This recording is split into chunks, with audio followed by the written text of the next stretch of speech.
अहद करता हूँ कि ग़िज़ा हमारे लिए निहायत अहमियत वाली है। इस बात को मैं अपनी जिंदगी में उतारने की कोशिश करूंगा।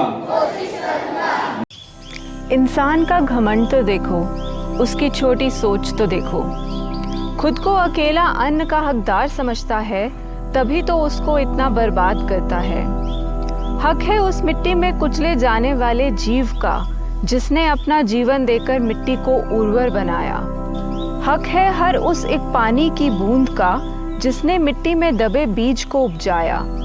हर उस सूरज की किरण का, जिसने पौधे को अपनी ऊर्जा से बढ़ाया। उस हर एक हवा के झोंके का, जिसने खेत में लगी फसल को लहराना सिखाया। हक है हर किसान का, जिसने अपने खून पसीने से अनाज उगाया। हर उस एक पक्षी का, जिसने बसंत में गीत गाया। तो इंसान मत कर अहंकार इतना, और कर अन्न की पूजा, क्योंकि अगर अन्न नहीं तो हम भी नहीं।